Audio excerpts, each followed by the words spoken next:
Halo Sobat IB Times.id, saya Nirwansyah. Selamat datang di IB Talks.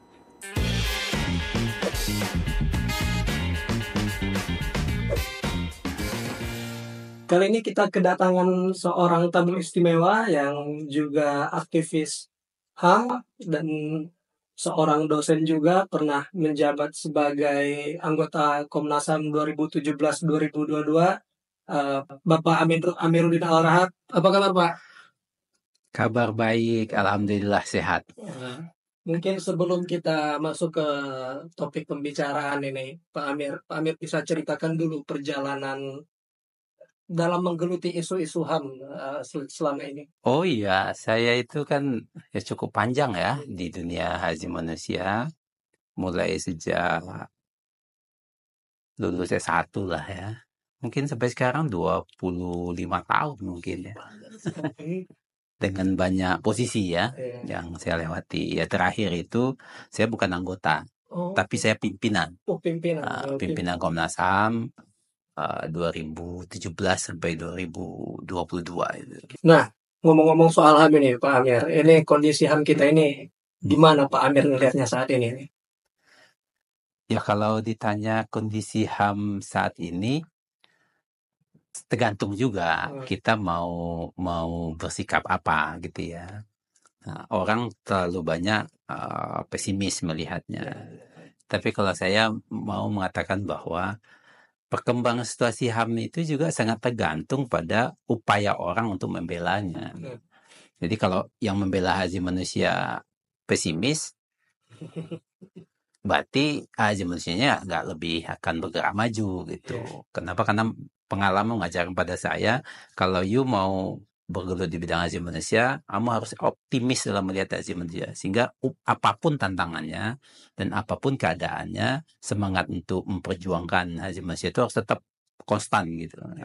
Nah, tantangannya itu sekarang gimana, Pak Amir? Apakah ada tantangan-tantangan yang cukup berat atau biasa aja atau gimana tantangan HAM saat ini, penegakan HAM? Tantangannya ya kan memperjuangkan hak asasi manusia itu tantangannya sama saja dari dulu. Kenapa? Karena begini, yang perlu disadari oleh banyak orang, hak asasi manusia itu, perlindungan dan pemenuhan hak asasi manusia itu, dia tidak pernah datang dari belas kasihan kekuasaan. Tapi dia merupakan buah dari perjuangan orang yang memperjuangkannya. Jadi kekuasaan itu dipaksa oleh perjuangan itu sehingga dia memenuhi itu gitu. Ada nggak kasus-kasus terkini yang terkait orang yang memaksa kekuasaan untuk memperjuangkan HAM itu sendiri? Kasus-kasus yang mencerminkan lah masalah HAM kita saat ini.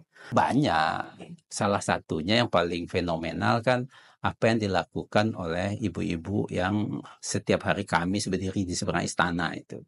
Itu kan upaya untuk memaksa kekuasaan agar peduli kepada persoalan hak asasi manusia.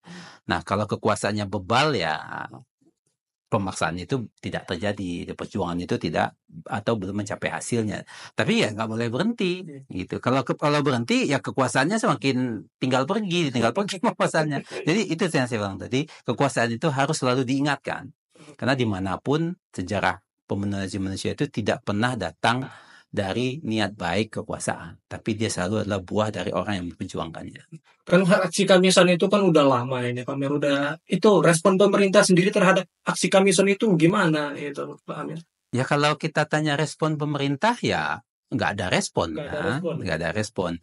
Nah itu yang saya katakan tadi, upaya untuk memperjuangkan hak asasi manusia ya nggak boleh berhenti. Meskipun nggak ada respon, tapi kekuasaan itu kan tahu bahwa dia sedang dituntut untuk mengupayakan tanggung jawabnya terhadap itu.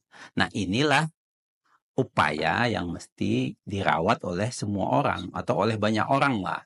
Nah, itu peran-peran lembaga HAM ini Kamisan nggak ada respon ini. Terus kayak lembaga-lembaga HAM kayak Komnas HAM dan lain-lain itu apa itu perannya itu untuk melihat atau dalam rangka penegakan HAM di Indonesia? Ya, kalau lembaga-lembaga formal negara itu kan dia bergerak di dalam batas kewenangan formal dia juga. Nah, lembaga-lembaga itu juga harus seperti tadi saya katakan ya dibuat dia tetap hidup dengan menuntutnya untuk bekerja juga untuk bisa menyampaikan tuntutan-tuntutan dari masyarakat atau dari korban atau siapapun itu kepada pemerintah gitu. Nah, tapi memang masa-masa tertentu Komnas HAM itu ada menghadapi situasi yang sulit, ada yang menghadapi situasi yang biasa-biasa saja. Nah, kadang-kadang kalau situasinya sulit, Komnasnya itu bisa lebih tampak gitu. Tapi kalau situasinya datar-datar aja ya Komnasnya nggak ada tampak gitu. Karena nggak ada yang nuntut dia kan gitu. Itu misalnya gimana itu yang dalam kondisi sulit itu Komnasnya tampak itu mungkin Ya, Pak? misalnya begini, kalau terjadi peristiwa-peristiwa pelanggaran asasi manusia yang mengundang perhatian banyak orang. Nah, Komnasnya kan dituntut untuk bekerja lebih. Nah, tampak Komnasnya. Tapi kalau keadaan seperti 2 tahun terakhir ini landai-landai aja ya Komnasnya kita juga nggak tahu masih ada atau enggak tuh Komnas.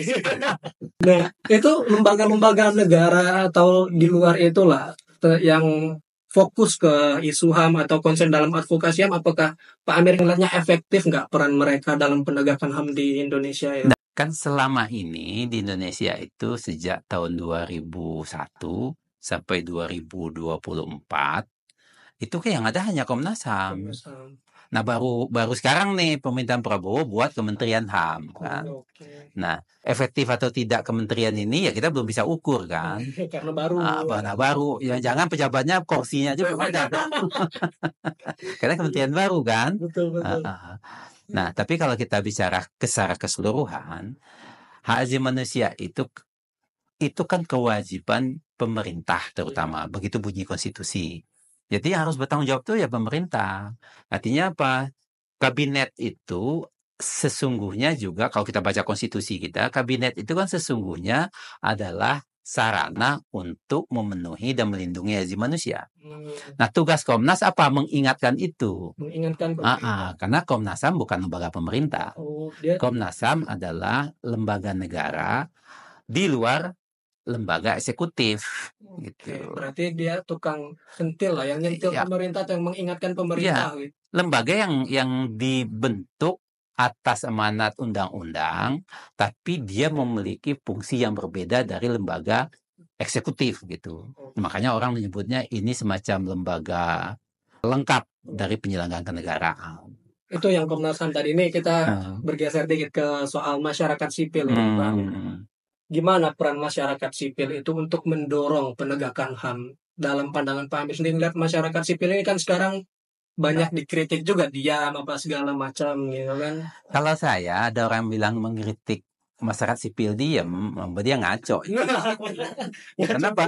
Ya, masyarakat sipil itu kan gak ada kewajibannya. Itu kan kerja sukarela. Mau dia diam atau enggak ya urusan dia lah. Berarti ngaco itu. Emang yang kritik itu nyumbang apa ke masyarakat sipil? Itu ngaco dia.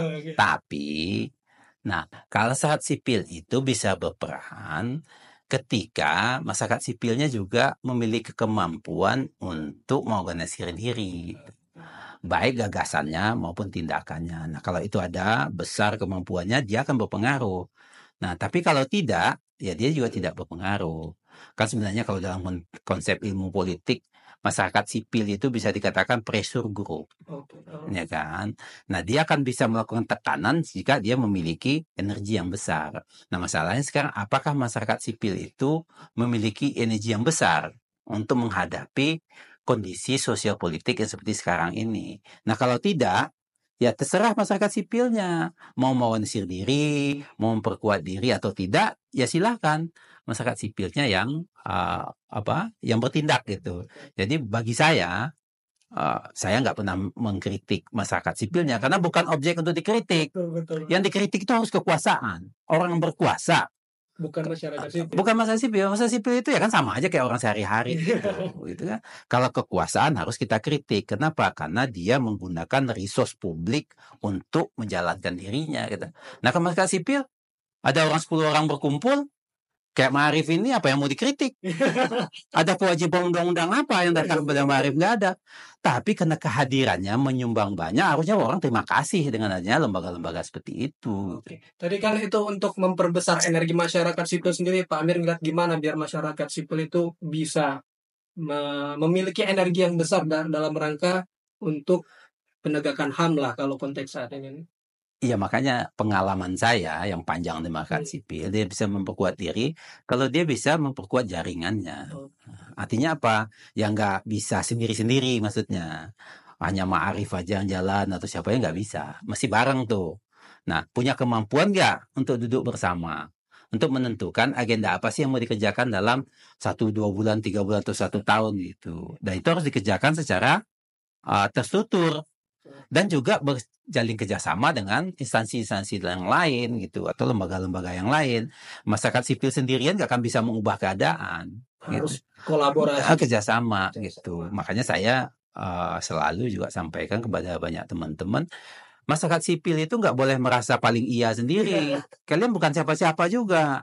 Oleh karena itu adalah kalian juga harus mampu berkomunikasi dengan yang lain, misalnya dengan partai politik gitu. Nah, kan kenapa? Karena yang bisa mengubah keadaan lebih besar itu ya partai politik, karena kekuasaan dari tangan dia. Berarti nggak boleh anti juga terhadap parpol itu ya? Atau Kalau Anda mau menyumbang banyak terhadap perubahan sosial politik dan hak asasi manusia, tidak boleh beranjak dari anti. Ya. Yang bisa adalah Anda mau bikin apa, pikirkan cara untuk mencapainya. Nah, sendirian tidak mungkin, mesti bersama. Tinggal dipilih aja bersama dengan siapa kan? Ya kan? Tinggal dipilih aja bersama dengan siapa. Nah, kalau konteks bernegara, sekarang ini, apalagi kita di Indonesia, tentu banyak kritik kepada partai politik. Dan partai politik harus dikritik, karena dia adalah sumber dari pejabat publik. Tapi tanpa partai politik, Anda masyarakat sipil bisa bikin apa? Kenapa? Karena keseluruhan keputusan untuk urusan publik diputuskan oleh orang partai politik. Tidak ada di luar orang partai politik yang memutuskan untuk kebutuhan publik. Itu satu. Yang kedua apa? Undang-undang dibuat oleh orang partai politik, bukan oleh sarjana hukum. Ya. bukan oleh masyarakat sipil juga. Bukan. Tapi masyarakat sipil datang ke sana, memberi gagasan, memberikan kritik, iya gitu. Tapi keputusan ada di mereka. Nah, kalau kita tidak bisa komunikasi dengan mereka, lantas mau bagaimana? Nggak nyambung kan? Nah, kebanyakan orang berpikirnya ibarat main bola tuh. Satu kesebelasannya ada di Senayan, di Gelora Bung Karno, satu lagi di lapang kampung Depok sana. Tapi pingin nyetak golnya kan mungkin. Ya kan, kalau mau bikin gol harus di lapang yang sama mainnya gitu. Ada nggak Pak Amir kolaborasi yang efektif atau kolaborasi yang berhasil antara masyarakat sipil dan pemerintah dalam penegakan HAM ini? Banyak. Pak Amir bisa ceritakan itu? Ya kan banyak perubahan. Enggak, saya pengalaman saya sendiri ya. Beberapa undang-undang bisa jadi terbentuk dan disahkan itu karena ada kerjasama antara teman-teman di partai politik di DPR dengan masyarakat sipil di LSM itu. Contohnya ya, yang undang-undang tentang HAM ini sendiri. Emang orang partai ada mau undang-undang HAM? Enggak. Kita dulu bawa ke DPR, diskusi panjang lebar, sehingga mereka sadar, oh ya ini kita butuhkan. Maka terjadilah undang-undang HAM itu. Gitu. Ada lagi beberapa undang-undang tentang perubahan partai politik, segala macam kan datang dengan begitu. Itu peran masyarakat sipil ada di hal kolaborasi. Sangat menentukan. Sangat menentukan. Nah, menentukan. Oke, berarti untuk saat ini nih Pak Amir, ada nggak kebijakan pemerintah yang baru ini, meskipun baru beberapa bulan sejak dilantik, yang katakanlah pro atau mendorong untuk penegakan HAM di Indonesia? Kalau pemerintahan baru kan belum ada nih. Belum ada. Saya juga belum pernah dengar gitu, mau bikin apa. Yang ada Menteri HAM-nya minta anggaran yang besar baru kita dengar ya kan. Tapi buat saya itu juga suatu yang pantas juga untuk didiskusikan itu. Gimana itu ya? Nah, kenapa? Karena mengurus hak asasi manusia hampir 280 juta rakyat Indonesia ini memang butuh anggaran. Itu. Berarti rasional. Mengurus hak asasi manusia itu mahal.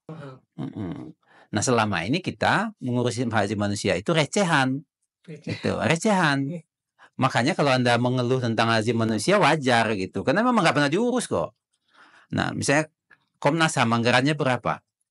Ngurus seluruh NKRI ini anggarannya eselon 1 di kementerian aja lebih gede eselon 1 di kementerian. Ya kan? Komnas HAM itu anggarannya nggak sampai 100 miliar setahun. Kecil juga. Hanya sekitar 70 miliar setahun. Ya kan? Nah, kalau 70 miliar setahun, untuk overhead pegawainya aja udah habis 60%, 30%. Ya kan? Untuk mengunjungi sekali jalan ke satu provinsi aja udah nggak cukup tuh duit. Makanya hak asasi manusianya menjadi tertatih-tatih begini.